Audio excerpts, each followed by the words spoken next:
Je voudrais lancer un appel à mes amis journalistes. Je crois que vous faites un métier très noble. Quand on cherche la manifestation de la vérité, il faut poser des questions et ne pas affirmer. Parce que lorsqu'on affirme, cela veut dire qu'on ne fait plus sien l'obligation du devoir du contradictoire.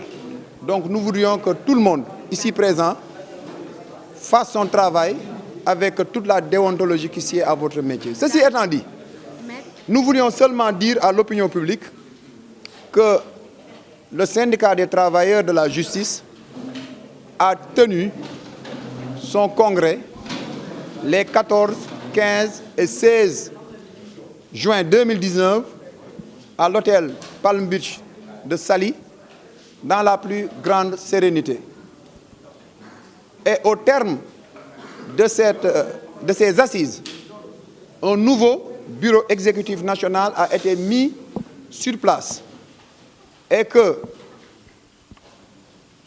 de l'ancien bureau exécutif national, 8 ont été reconduits et éventuellement il y a eu 4 nouvelles entrées.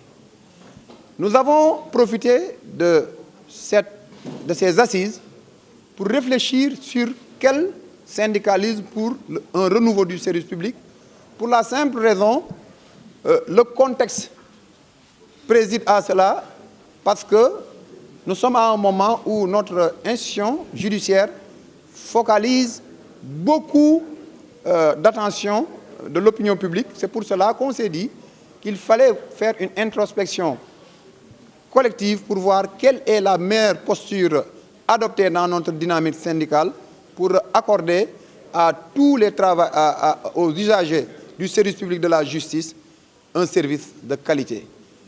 Donc c'est aussi l'occasion de remercier les autorités, notamment le président de la République, qui nous a reçus, qui nous a écoutés, qui a donné des instructions allant dans le sens de satisfaire nos doléances. C'est des contre-vérités entretenues par des personnes qui, pendant 5 ans, s'étaient inscrites dans une dynamique de haine. Parce que je ne peux pas comprendre aujourd'hui, avec le bilan reluisant que le bureau exécutif national a proposé, que nous ne soyons pas reconduits. C'est illogique. Nous avons des acquis révolutionnaires, historiques, que nul syndicat n'a eu. Ce qui s'est passé, c'est qu'il y a un groupe d'individus qui n'est mu que par l'envie d'entrer dans le bureau exécutif national. Lorsqu'ils sont venus, ils ont voulu chercher un deal avec moi, un consensus. J'ai craché sur le consensus parce que je ne veux pas avoir des saboteurs avec moi. Je leur ai proposé de partir en élection poste par poste. Leur challenger s'est débiné devant moi lorsqu'on a mis mon poste en élection parce qu'il savait que si on allait en élection, il serait laminé et qu'il aurait enregistré une défaite cuisante.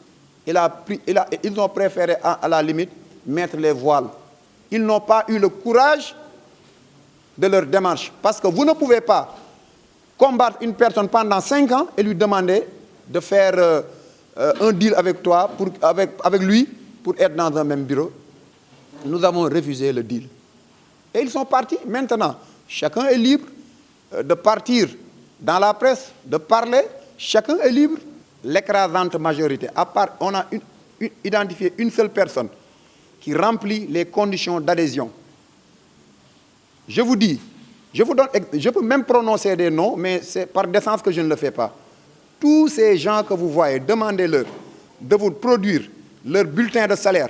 Vous le verrez qu'ils ne payent pas la souscription sociale qui fait d'une personne un membre ou non. Ils ne payent pas la souscription sociale qui est obligatoire pour être membre du SYTJUST. Je le dis, pour être membre du SYTJUST, il faut détenir une carte et payer le check-off mensuel. Ils ne l'ont jamais payé. Ils ne sont pas sérieux dans tout ce qu'ils font.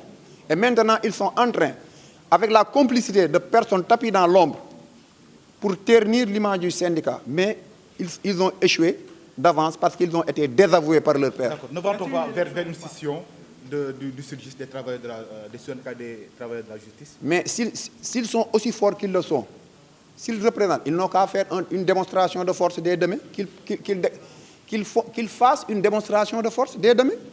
Si nous menons def arrêt de travail, il y a certaines personnes qu'on appelle des sages chez nous, qui nous ont dit au nom de la stabilité du syndicat, il faut les amener, sinon ils vont crier que vous les avez écartés.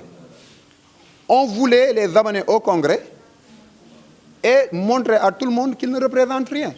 Mais dès qu'ils ont compris que les carottes étaient cuites pour eux, ils ont mis les voiles. Donc ces gens-là, ils ne sont mus que par une chose, être dans le bureau exécutif national pour autre chose. Nous sommes dans le bureau exécutif national pour travailler pour la collectivité et nous avons fait nos preuves. S'ils sont représentatifs, demain qu'ils organisent une marche ou qu'ils procèdent à un arrêt de travail, ils seront seuls dans ce qu'ils feront. Je vous le dis, ils ne représentent que leur ombre. Il y a eu élection.